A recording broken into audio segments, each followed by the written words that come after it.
You did not arrive here by accident, my dear. Out of all the voices you could be listening to right now, you are here with me. And that tells me something very important about you. A part of you is tired of feeling stuck, and another part of you is beginning to suspect that you are not really stuck at all. You are simply broadcasting an old frequency. You are not broken, you are not cursed, and you are not too late. You are running an old program that has been looping quietly in the background, like a radio station you forgot you left on. When the same kinds of disappointments, the same kinds of relationships, the same kinds of money struggles, the same kinds of self-doubt keep walking in and out of your life, it is not because the universe is picking on you. It is because the vibration you are used to living in is familiar, and life is very obedient. It keeps echoing back what you are already feeling, believing, and saying to yourself. Think of it this way. If the universe were only a mirror and nothing more, what would it be reflecting from you right now? Not from your wish list, not from your social media posts, but from your real inner atmosphere. Are you broadcasting, I am not enough, I am always behind, nothing ever works out for me? Or are you beginning, even a little, to broadcast, I am learning, I am growing, I am worthy of gentleness? You are the only thinker in your mind, and the thoughts you repeat most often become the signal you send out into your world. When people hear the words frequency and vibration, they often think it must be something mystical, complicated, or far away from everyday life. I don't see it that way at all. To me, your frequency is simply the way you are living inside your own body and mind, moment by moment. It is the blend of four things: what you believe about yourself and about life, how you feel most of the time, the way you speak to yourself in your head, and the choices you make again and again. Put those four together and you have your current station. You do not need to chant for hours or become someone completely different overnight to change your vibration. You begin by noticing where your mind loves to sit when you are not paying attention. Does it rest in fear, in resentment, in comparison? Or is it learning to rest more often in curiosity, in kindness, in maybe something good could happen here? A tiny shift in where your mind comes to rest will slowly shift your whole field. You do not have to do something big and dramatic. You can start by changing the way you finish a sentence. Instead of, I always ruin everything, you might say, I have struggled with this, and I am open to doing it differently now. That and I am open is a new frequency. It is softer, kinder, and much more inviting to the universe than the old verdicts you may have been repeating for years. Let's go a little deeper into what I mean by living in a frequency. You are not out shopping for a vibration the way you choose a dress from the rack. You are wearing it already. It shows in how you walk into a room, in how you answer the phone, in how you react when someone is late, in what you expect when you open an email, and in how you talk to yourself when you look in the mirror. You may say, oh, I want abundance, I want love, I want opportunities. But if the deeper story inside is, I don't deserve very much, I always have to struggle, people always leave, then the universe responds to the deeper story. Life answers the true frequency, not just the words. This is why, so often, You do not attract what you say you want. You attract what matches who you are being on the inside right now. That is not a punishment. It is simply how the law of resonance works. Energies that are similar find each other. That means your work is not to chase the thing out there, but to gently shift the atmosphere in here so that what you desire feels like a natural fit, not a foreign object. I also want to clear up a very harmful misunderstanding. A high frequency does not mean you are bouncing around, laughing, and being positive all the time. You are not a cartoon. You are a human being. High vibration, as I understand it, is not constant cheerfulness. It is deep honesty combined with self-respect. You can be grieving and still be high frequency if you are allowing your grief to be felt without shaming yourself for it.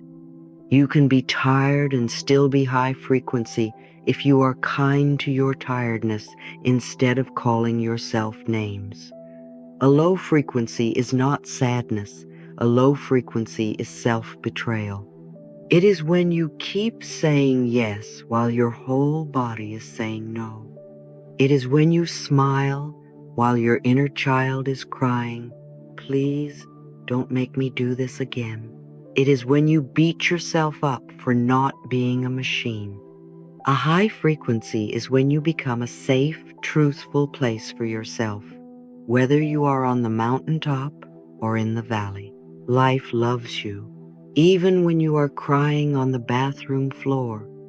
Your vibration rises not because you never hurt, but because you stop abandoning yourself when you hurt. And then there is the question of connection. So many people tell me, "Louise, I feel so disconnected from life, from God, from the universe, from my own intuition." I want you to hear this gently. You cannot disconnect from life itself. You are made of life. You can only disconnect from your awareness of it. When you feel lost, when you feel cut off, it usually means that you have walked away from your own center to go and live in someone else's expectations or in an old story in your mind. The signal between you and the universe has not been switched off. It has just been drowned out by the noise of fear, comparison, and harsh self-talk. When you come back to your breath, when you place a hand on your heart and say, "I am here with you," you are tuning the dial back toward your true station. You remember that there is a wisdom breathing you, beating your heart, digesting your food, without you having to manage it all. All is well in my world, not because every circumstance is perfect, but because there is a deeper order, a deeper kindness holding you even when your mind cannot see the whole pattern. So, as we continue in this together, I don't want you to worry about getting your frequency right or being positive enough. That will only create more tension. Instead, we are going to learn how to shift your vibration gently, kindly, from the inside out. We will remember that you are not the problem. The old program is. We will name the stories you have been broadcasting and choose softer, truer ones. We will redefine what high vibration means so that you no longer have to perform happiness to feel spiritual. And we will practice coming back to your own heart again and again until connection begins to feel natural instead of rare. You are not behind. You are simply ready to live in a new station. And I am here with so much love to help you turn the dial. If the conscious mind were really in charge, darling, all those New Year's resolutions would still be happening in July.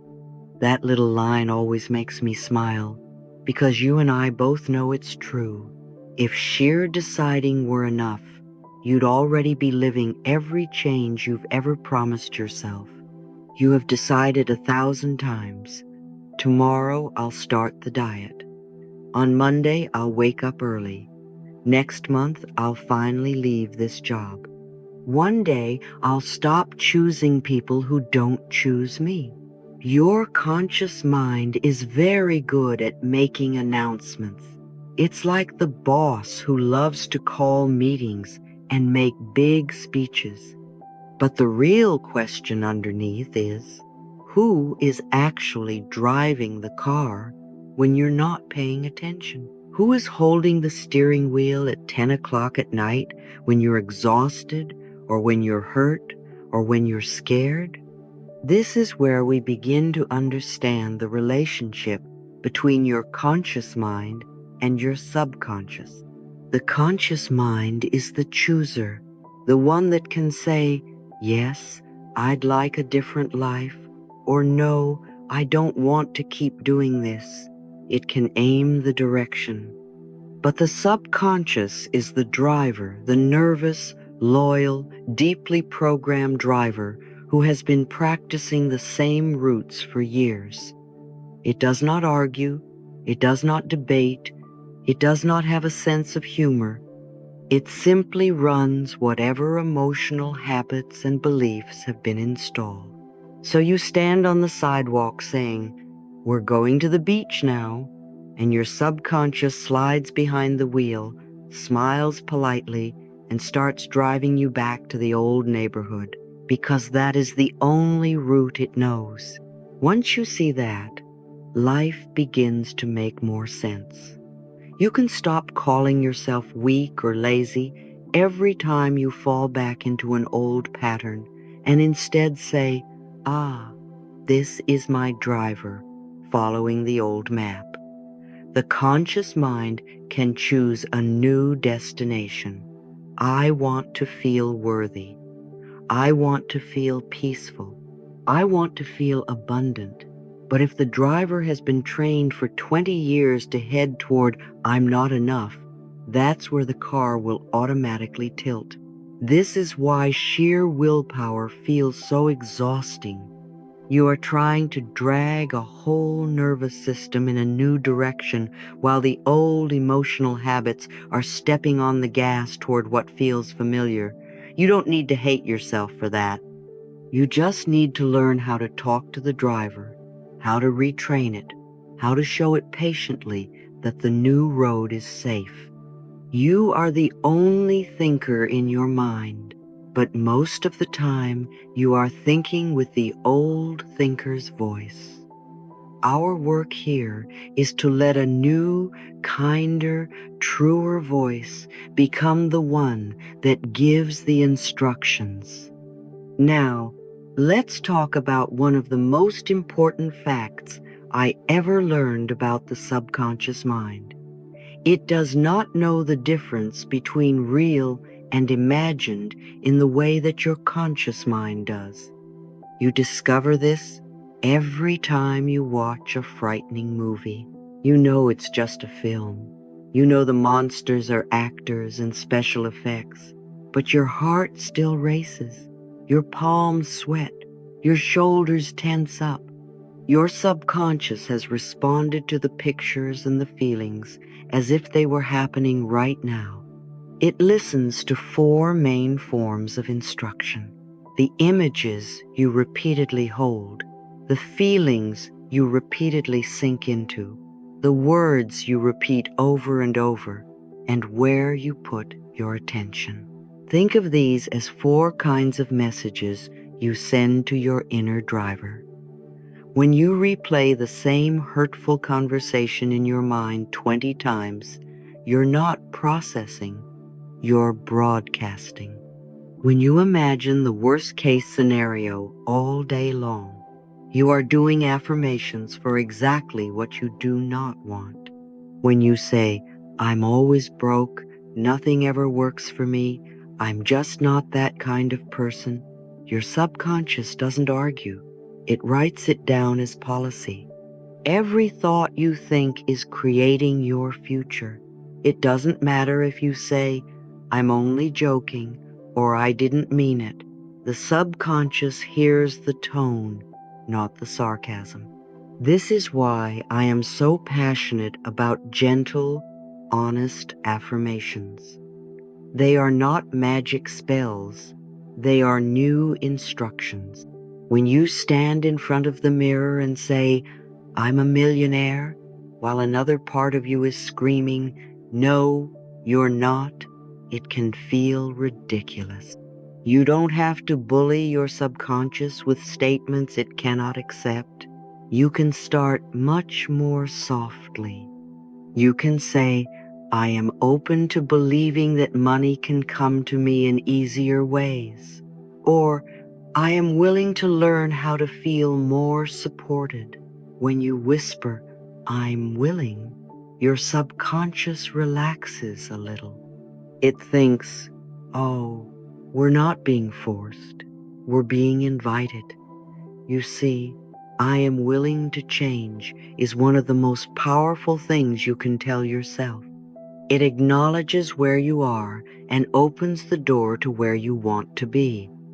The more often you gently repeat these kinds of thoughts with feeling, the more your inner driver begins to accept them as the new normal.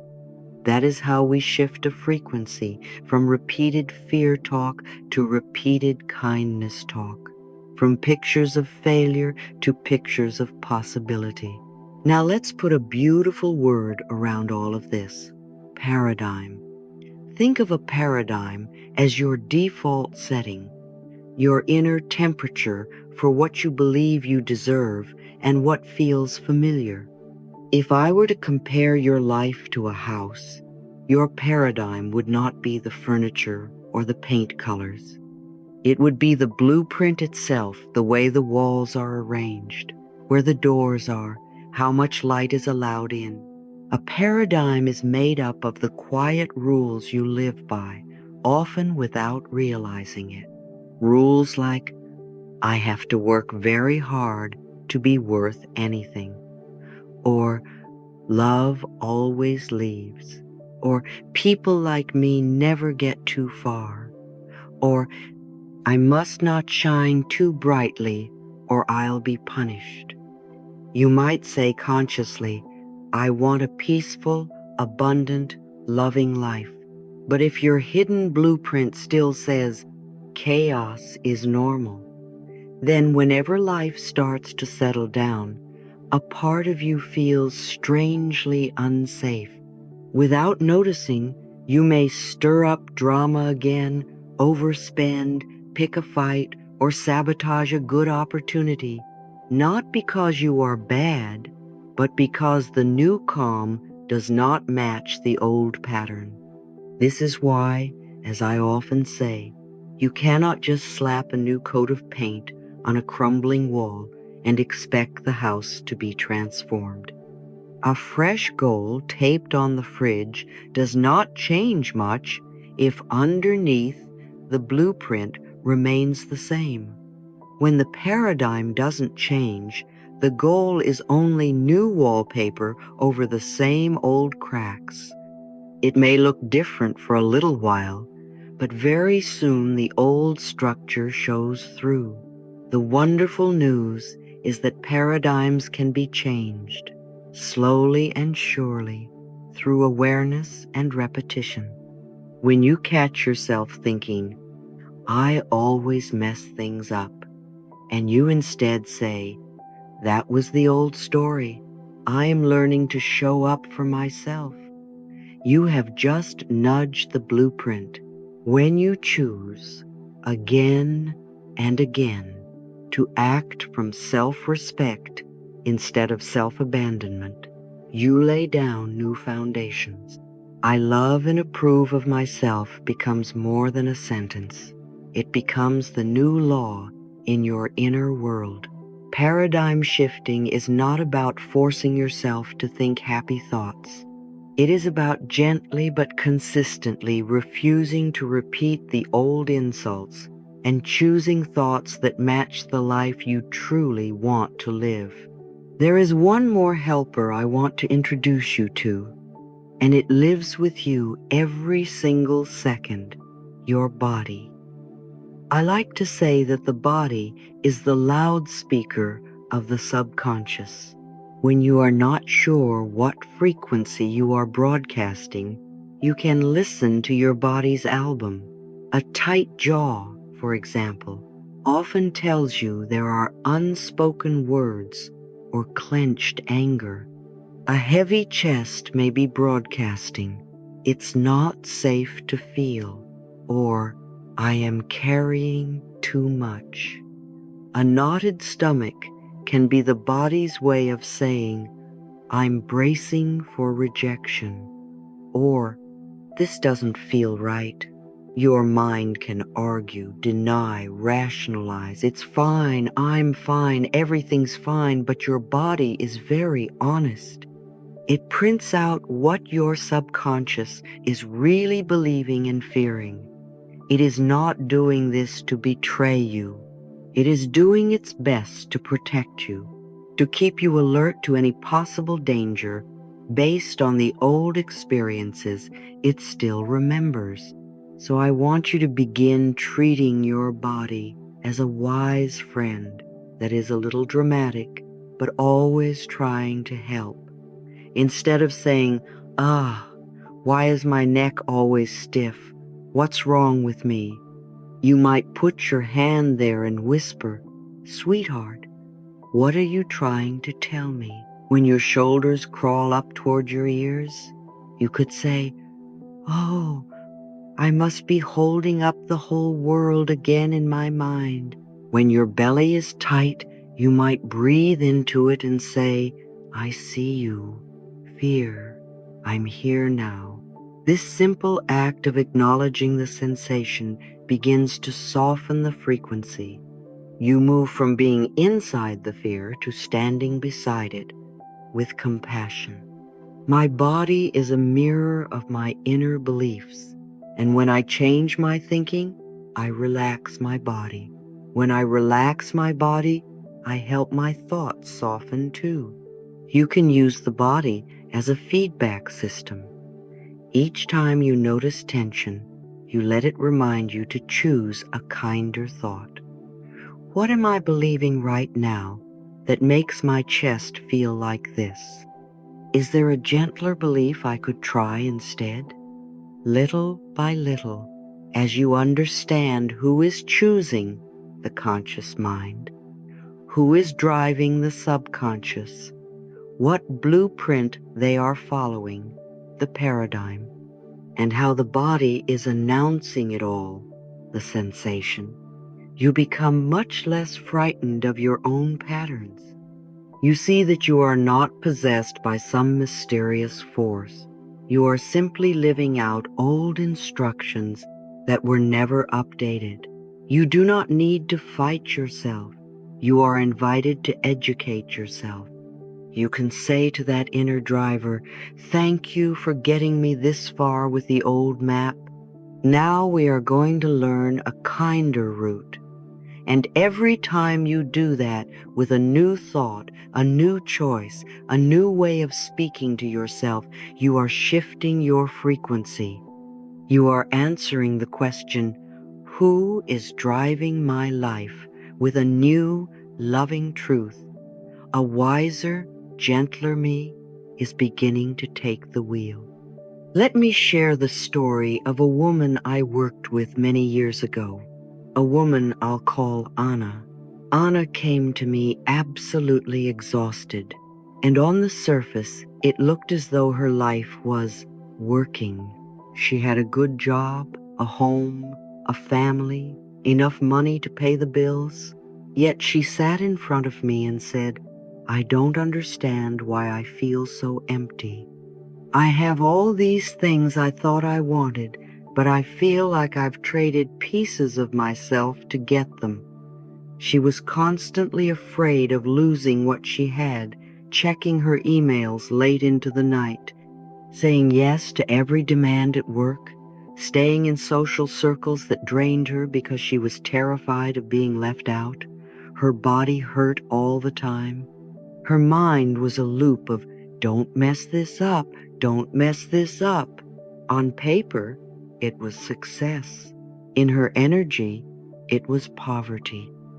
She had been bargaining with her soul for years, silently telling herself, if I sacrifice my peace long enough, maybe I'll finally feel worthy. And of course, she never did. As Anna and I talked, I said to her, darling, you're treating money, approval, and achievement like a judge, not like tools. That landed very deeply. She realized that every time she stayed late at work when she was already exhausted, every time she kept quiet in the face of disrespect, every time she forced herself into one more social obligation when her whole body was begging for rest, she was sending her subconscious a message: my energy is cheap. Results are more important than my aliveness.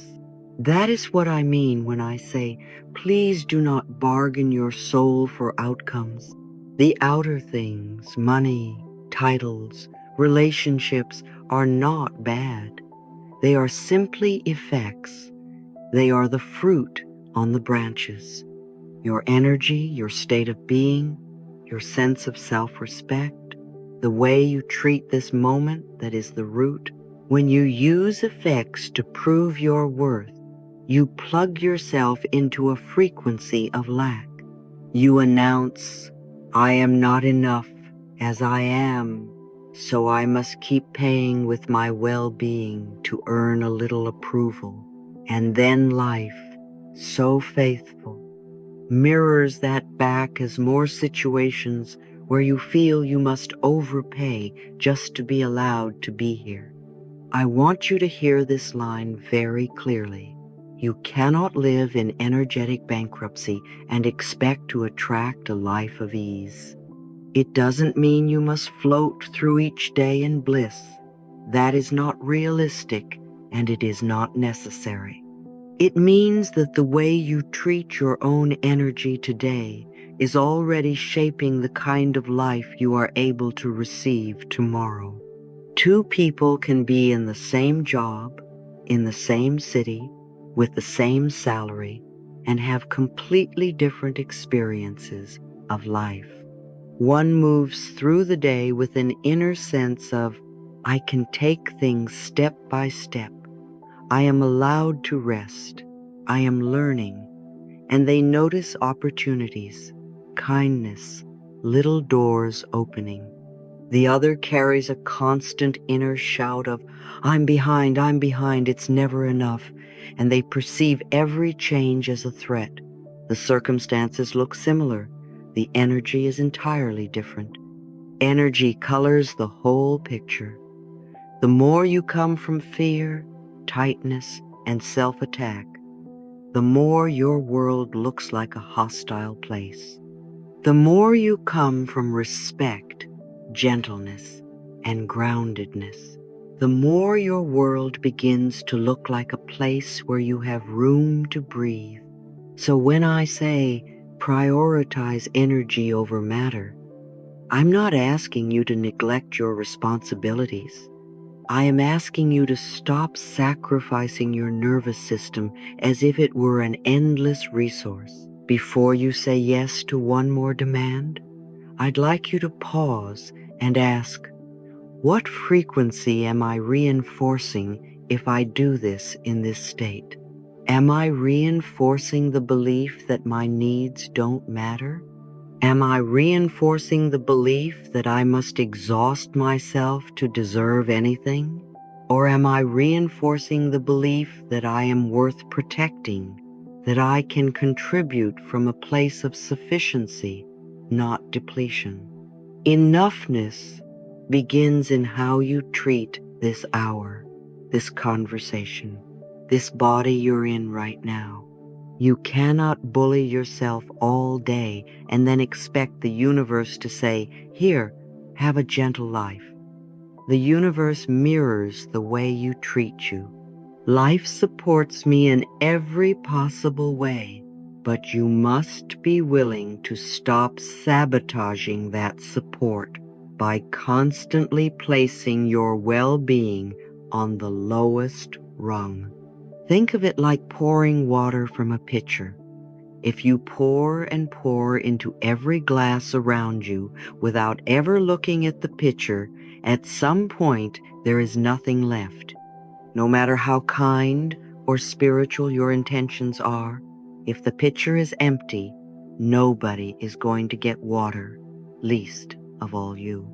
Now imagine that instead of blaming the glasses, you start taking responsibility for the pitcher. You notice, "I feel very low today. Maybe this is not the day to say yes to extra tasks." You notice, "I am using sugar or drama or scrolling to prop myself up because I am running on fumes."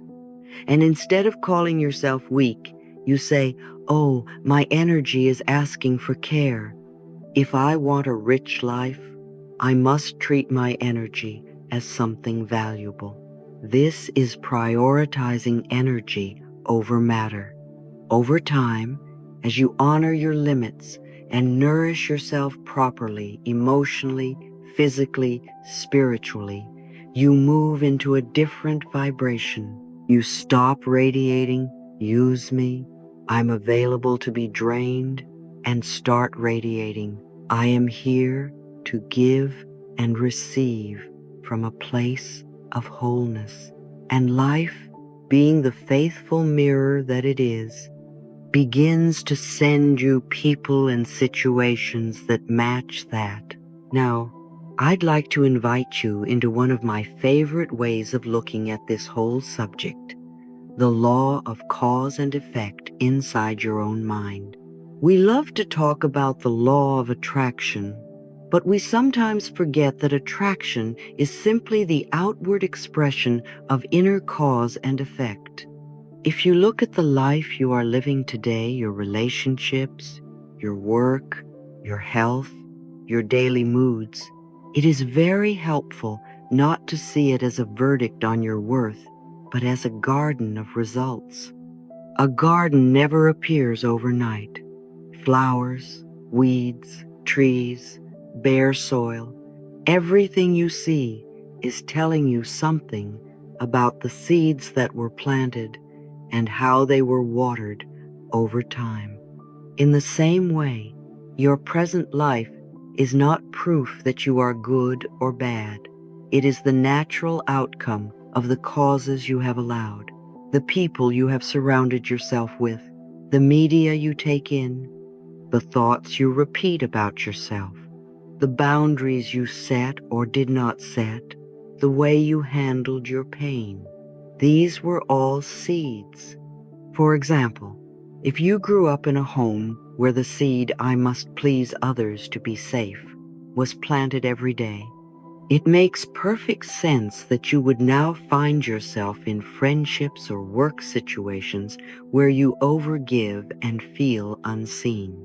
If the seed "money is always a struggle" was watered again and again through conversations, fears, and experiences, it's no surprise that your bank account reflects a constant sense of scrambling.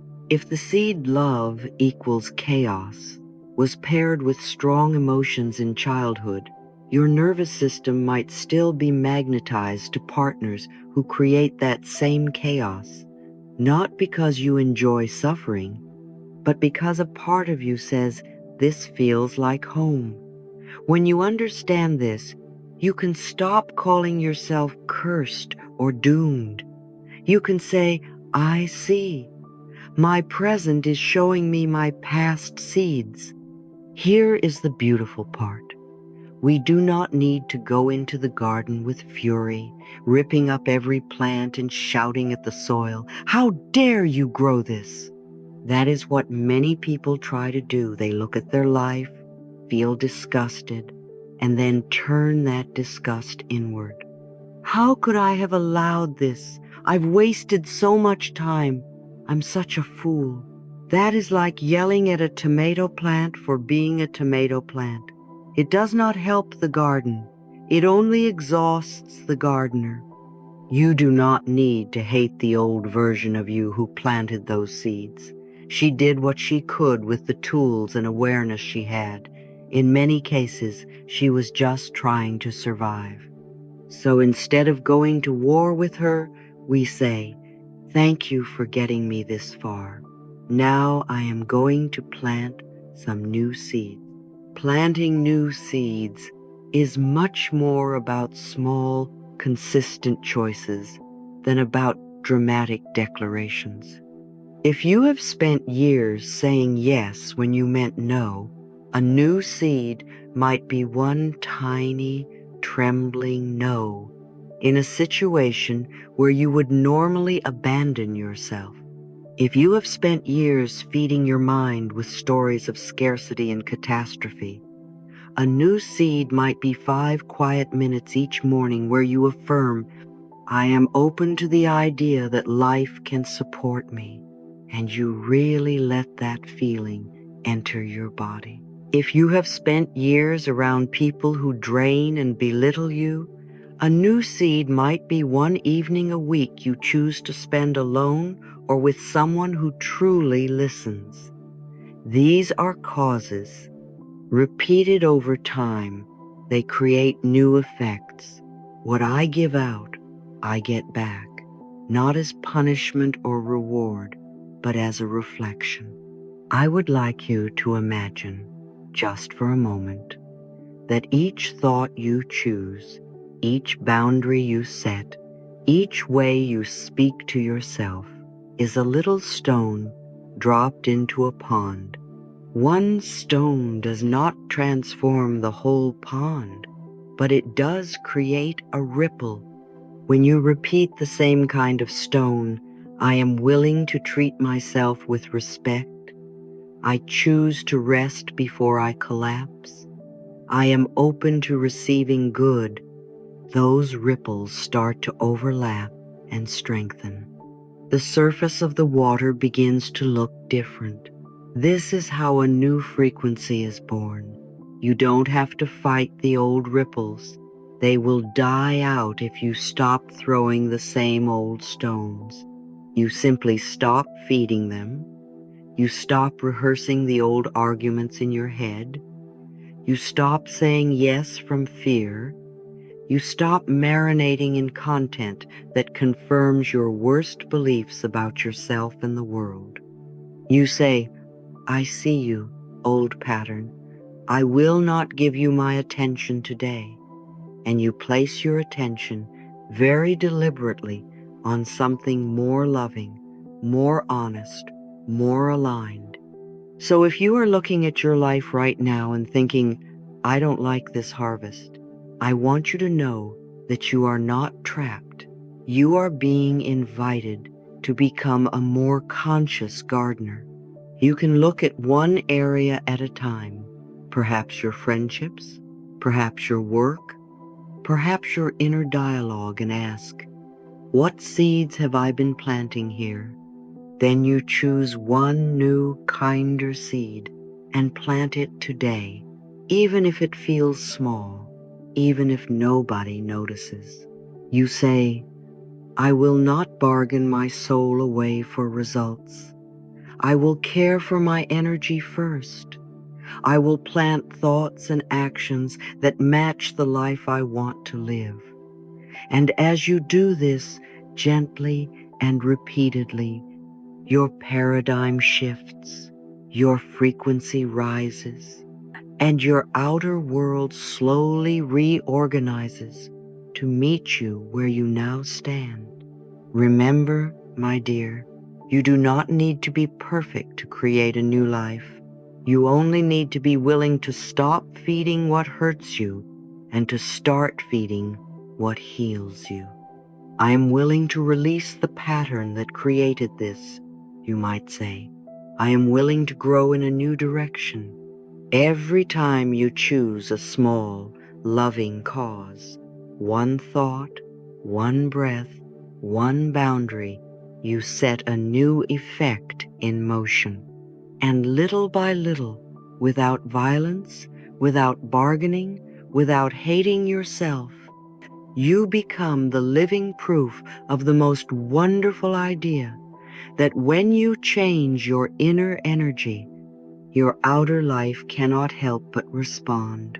Have you ever stopped, just for a moment, and asked yourself, what would my life feel like if I never abandoned myself again? That is a very big question, and I don't want you to answer it quickly. I want you to let it sit inside you like a soft light. For so many years, most of us have been taught that our value rises and falls with our performance. We learn that we are good when we succeed and not good enough when we stumble. No wonder we are so anxious and tired. We are constantly watching ourselves from the outside like a harsh judge, instead of living from the inside as a loving friend. I want to offer you a different truth. Your worth does not come from what you do. It comes from the fact that you are here. You are a living, breathing expression of life itself. You are already part of this universe. You belong. Nothing you achieve can add to that, and nothing you fail at can take it away. Results are costumes. Your value is the being who wears them. When you begin to truly absorb that, your frequency changes in a very deep way, because you are no longer bargaining with existence for permission to be alive. Think of all the times you have tied your self-worth to an outcome. If this relationship works, then I'm lovable. If I make this amount of money, then I'm successful. If my body looks a certain way, then I'm acceptable. Every time the outcome wobbles, your whole sense of self shakes like a loose ladder. It is exhausting. I want you to imagine, instead, that who you are is like the solid ground underneath that ladder.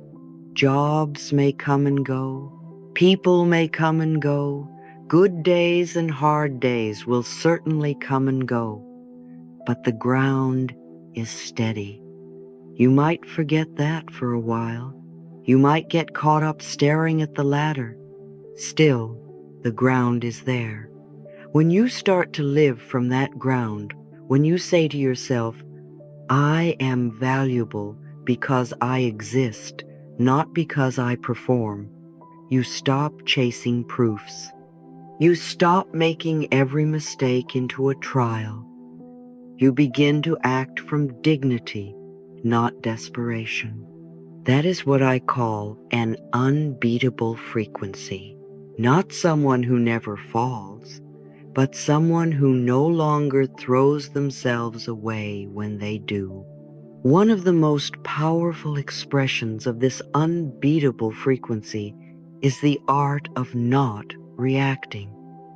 Now, I don't mean silence that suffocates you. I don't mean pretending nothing hurts.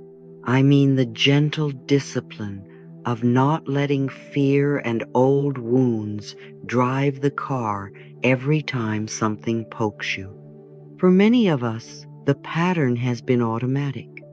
Someone criticizes us, and the old belief, I am not enough, slams down like a hammer, and we lash out, or we collapse, or we start explaining ourselves over and over.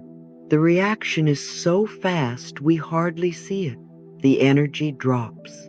Afterwards, we feel tired, ashamed, shaky.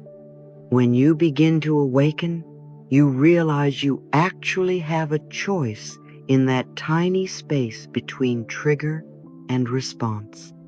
You can feel the surge inside and still say, wait, I don't have to give fear the microphone this time. That is not weakness. That is quiet power. The next time you feel activated, your chest tightens, your jaw hardens, your thoughts race, I want you to experiment with a very simple practice. You pause. You notice, my body is telling me I feel threatened. You put a hand on your heart or your belly and take one slow breath. And instead of firing off the text or the email or the angry comment, you tell yourself, I am allowed to respond later from a calmer place. You may still need to speak, to set a boundary, to say, no, this is not okay for me. But you won't be saying it from the burning center of panic. You will be saying it from the part of you that remembers, I am safe enough to choose. Not reacting doesn't mean you swallow everything. It means you refuse to let your old fear program run the show. Every time you do this, you strengthen the frequency of self-trust. You show your subconscious we no longer abandon ourselves to the storm. We stand with ourselves through the storm. Very often, people ask me, Louise, how do I raise my vibration? How do I get to a higher frequency? And I smile, because so often we imagine we have to add and add and add more meditation, more rituals, more techniques, until we somehow reach a magical level. But so much of the work is actually in subtraction. Before you worry about pushing your energy up, I want you to look at how you pull it down. The heavy chains are usually very familiar. Constant self-criticism, endless complaining, comparing yourself to everyone you see, rushing through the day as if you are late for your own life, and trying to prove your worth in every conversation. These habits are like little leaks in your energetic field. You can do all the high vibe practices you like, but if you keep drilling holes in the boat, you will still feel like you're sinking. So we begin gently. You do not have to fix everything at once. Perhaps today you simply decide to notice when you insult yourself in your own mind. Each time you hear, you idiot, or you're so behind, you put a mental hand up and say, no, we don't speak to ourselves that way anymore. You might not yet know how to say something kind, but you can stop the old sentence halfway. That alone raises your frequency. Or maybe you choose one situation where you tend to complain on autopilot a certain person, a certain task, and you experiment with saying less or saying it differently. You might catch yourself scrolling and comparing your life to strangers, and instead of spiraling into, I'll never be like them, you close the app and whisper, I am on my own path. These are small, real ways you stop dragging yourself downward. You become less interested in diagnosing how broken you are and more interested in protecting the tenderness of your own heart. You see, an unbeatable frequency is not loud or flashy. It is not about being the happiest person in the room or never having a bad day again. It is an inner stance. I will not abandon myself, not in success and not in failure. When something goes beautifully, you don't immediately say, it's a fluke. It will disappear. You let yourself receive it. When something goes wrong, you don't attack yourself and say, of course, this always happens to me. You hold yourself and say, this is hard, but I am still here with me. Over time, your nervous system learns, oh, I am not going to be dropped on the floor every time something shifts. That stability is a frequency.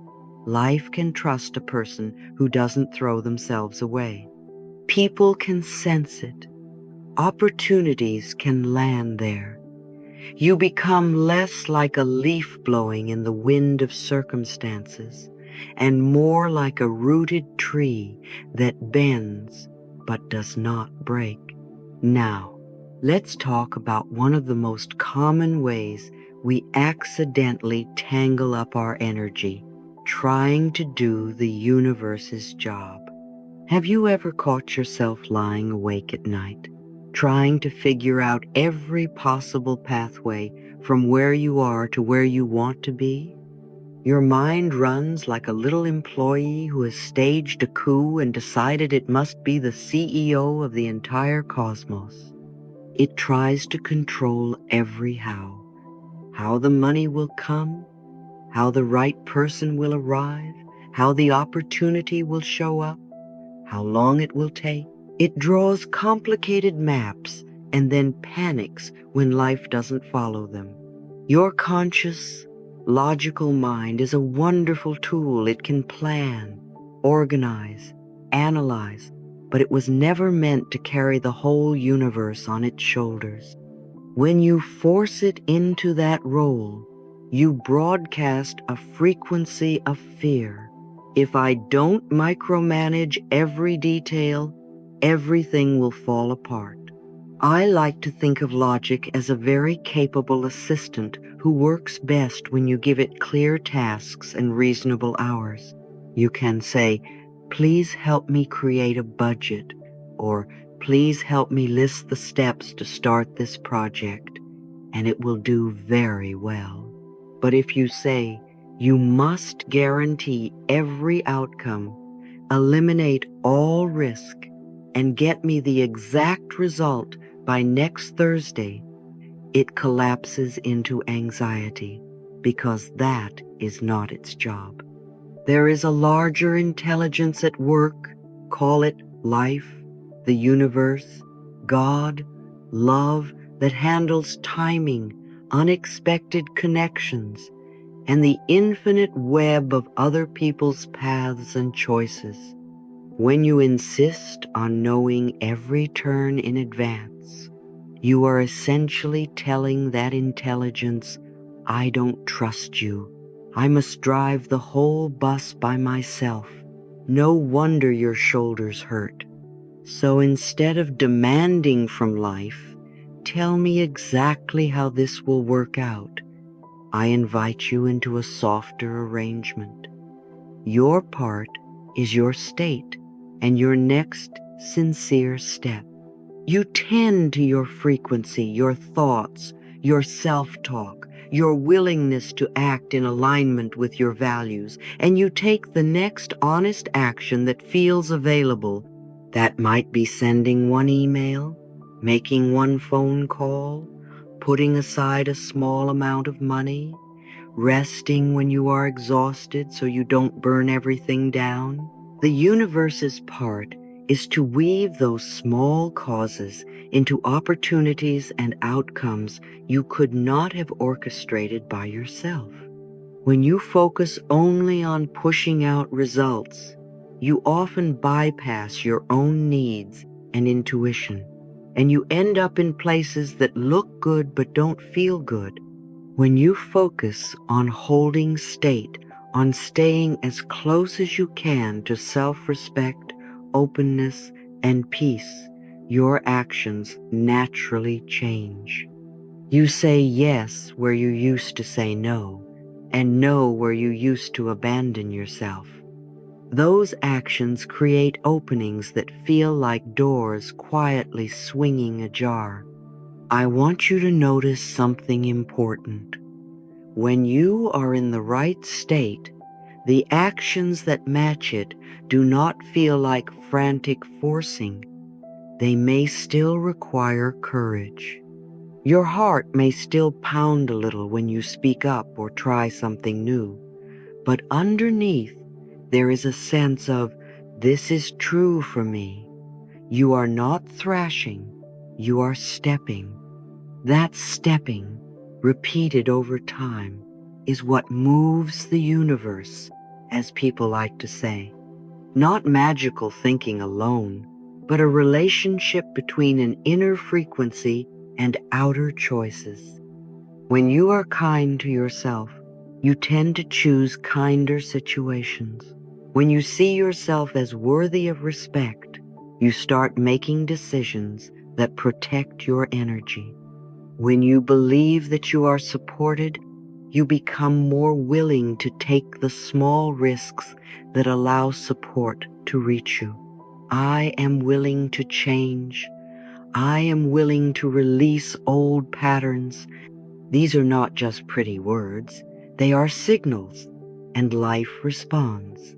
And how do you know when the universe is responding? So often, we expect it to be dramatic. Fireworks, trumpets, unmistakable signs in the sky. Sometimes life does get very theatrical, and that can be fun. But more often, genuine guidance arrives as a sense of lightness. You may feel a quiet clarity about something that used to be confusing. Ah, this is the thing I need to let go of first. You may find that a person appears in your life who brings exactly the information or encouragement you needed without you hunting them down. You may notice a pocket of unexpected time opening up in your schedule, as if the day itself is saying, here is space for what you said mattered. Or you may discover that something that once terrified you, making a call, setting a boundary, trying a new path, now feels less impossible, as if the volume of fear has turned down a notch. These are real signs. They are not always loud, but they are deeply meaningful. I encourage you to start paying attention to that sense of ease, even if it is very small. Perhaps your shoulders drop when you think about one choice and tighten when you think about another. Perhaps you notice a little inner yes when you walk into a certain place, or talk with a certain person, or imagine a certain direction. You don't have to grab it and say, this must be it forever. You can simply acknowledge, something in me feels more peaceful here. Peace is one of the universe's favorite languages. When we stop chasing chaos, we can hear it. When we stop demanding guarantees and instead say, guide me one step at a time, guidance can actually reach us. So let me ask you again, very softly, what would your life feel like if you decided from this moment forward that you will not abandon yourself anymore? You will still make mistakes. You will still feel afraid. You will still sometimes want to control everything. That is all right. Each time you notice yourself slipping back into old habits, self-attack, frantic planning, overreacting, you simply pause, place a hand on your heart, and say, I'm here, I'm not leaving. We will find a kinder way. In doing that, you shift into a frequency that is steady, loving, and deeply attractive to all that is good. You become less interested in wrestling with life and more interested in walking with it. If you have listened this far, my dear, that already tells me something very beautiful about you. You are willing to look gently at yourself, to question old patterns, and to open the door to a kinder way of living. I want to talk now about action, because many people think that changing their frequency means they must sit still and visualize while nothing in their outer life moves. That is not quite how it works. We are here in bodies. We are meant to move, to choose, to create. But the place your action comes from makes all the difference in the world. When you act only from logic, only from fear or pressure or the checklist in your mind, you may function. You may get things done, but often you feel hollow, mechanical, as if you are running somebody else's race. When you act from your heart, from what is true, respectful, kind, and present, you feel alive, even when the task is simple. The heart I am speaking of is not sentimental. It is your inner compass, the part of you that knows when something feels honest and when it feels like self-betrayal. When you let that part of you participate, your frequency rises because you are no longer splitting yourself in two, doing one thing on the outside while your insides are saying no, is eine. You may be wondering, how do I know if I am acting from my heart? It is not about drama or intensity. It is often very quiet. Heart-led action tends to slow you down just a little. You are less desperate to prove anything. There is less rush to finish first and more desire to do what feels aligned. Before saying yes, you check in. Is this honest for me? Can I do this without abandoning myself? Before saying no, you check in. Am I protecting something important, or am I just afraid? The heart brings a kind of natural pacing. You do not talk yourself into situations that feel wrong just to please others. You do not push your body far beyond its limits just to meet an idea of success. Instead, you allow love for yourself and for others to choose the tone of your actions. That love is a frequency all on its own. It is not the weak, collapsing love that says yes to everything and then resents it. It is the strong, spacious love that says, I matter and you matter. And we will move from truth, not fear. When you begin to act from this place, you will notice that your vibration changes even before any outer result appears. You might still be working at the same job, living in the same home, dealing with the same family members, but something subtle shifts. You are no longer waging war inside yourself. You are no longer forcing your body to march under the command of an inner tyrant. Instead, you move under the guidance of a quiet, steady presence that says, we will do this in a way that honors our nervous system, our values, and our inner child. Love is the great miracle cure. Love for yourself, expressed through daily choices, is one of the most powerful ways to raise your frequency.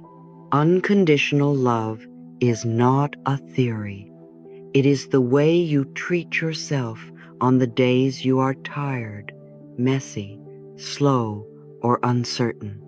When you stop attacking yourself in those moments, the inner war begins to end.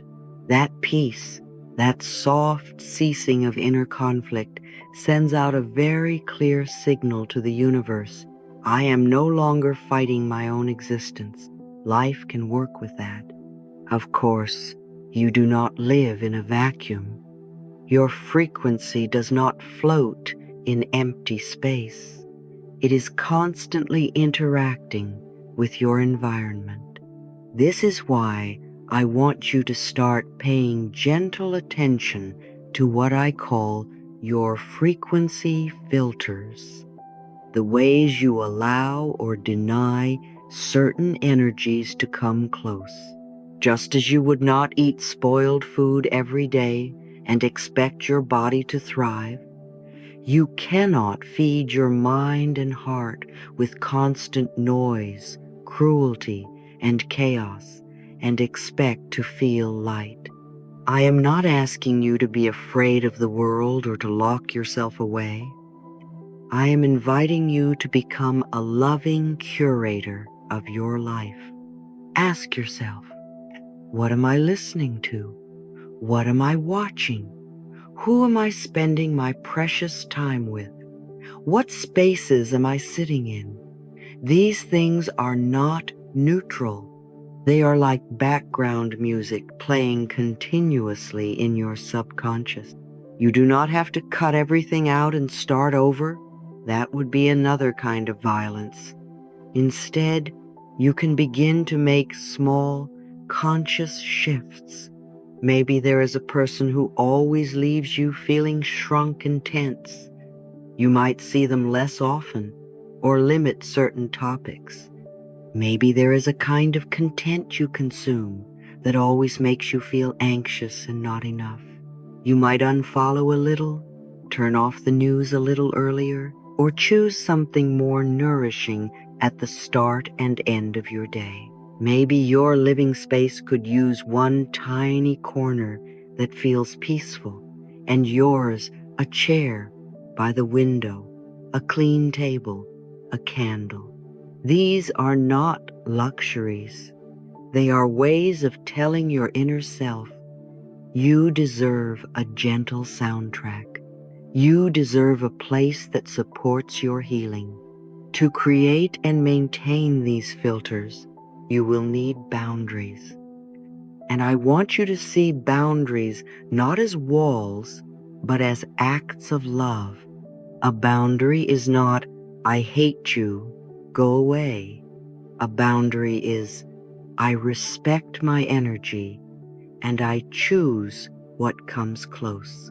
When you say, I can't do that today, or I need some time to think, or I won't be spoken to like that, you are not being cruel. You are protecting the garden of your frequency. You are telling life, I am willing to be responsible for what I allow around me. Some people may not understand. That is all right. Your task is not to be endlessly understandable to everyone else. Your task is to be honest with yourself. You are the only thinker in your mind. You are the one who lives inside your body. You are allowed to choose what supports you, even if others would choose differently for themselves. There will be times when you feel very alone in these choices. Perhaps you are the first in your family to say, no, I will not carry this pattern any further. Perhaps you are the first in your circle of friends to say, I need more peace than this constant drama. It can feel scary to step away from the familiar noise, even when that noise hurts. I want you to remember, you do not need everyone to agree with you for you to move forward. You do not need the whole world to applaud before you take a step. When you choose yourself with love, you are not rejecting others. You are simply refusing to abandon your own soul. The right people, the ones who resonate with your new frequency, often appear after, not before, you make that choice. Your job is not to convince everyone to understand. Your job is to walk in the truth you have been given. If you have listened this long, it tells me that some part of you is already choosing a new frequency. You may not see all the evidence yet, but you can feel the stirrings. A little less tolerance for self-abuse, a little more desire for quiet, a new curiosity about what life could be like if you were on your own side. That is what I mean when I say your new frequency is your new you. You will notice your inner world changing when old triggers start to lose some of their power. The comment that used to ruin your whole day may still sting, but it will not define you. The delay that once sent you into panic will feel more like a pause than a punishment. You will start to say, this is familiar, but I do not have to sink into it. That is growth. That is a new vibration. Please don't wait until you are perfect to trust this process. Perfection is another disguise for fear. If you say, I will believe in my worth when I never react, never doubt, never slip, you will spend your whole life postponing peace. Trust is an energetic habit, not a reward. You can practice it right in the middle of your unfinished, imperfect life. You can say, I trust that my efforts matter, even if I can't see all the results yet. You can say, I trust that when I choose thoughts that support me, I am changing my future. You can say, I trust that life is with me, not against me, even when I don't understand. Every time you choose that kind of trust over the old story of doom, you strengthen the new frequency. So as we come to the end of this time together, I want to leave you with a very simple picture. Imagine your life as a radio that you can gently tune. You do not have to smash the old station. You just turn the dial a little at a time. Each compassionate thought, each boundary set with love, each breath taken instead of an old reaction, each small action that honors your heart, that is you turning the dial. You may have spent many years broadcasting on a channel of fear, lack, and self-criticism. That's all right. You did the best you could with the beliefs you had. Now you are learning a different song. You are learning to live from a frequency of dignity, softness, and inner safety. All is well in my world. You may not fully feel that yet, but you can begin to lean into it. Remember, my dear, you do not need to become someone else. You do not need to chase an ideal self down some endless road. You are simply coming home to the truest version of you, the one who was there before all the fear, before all the criticism, before all the comparisons. That self has always been connected to life, always been love. Life loves you, and you are learning, slowly and beautifully, to love you too.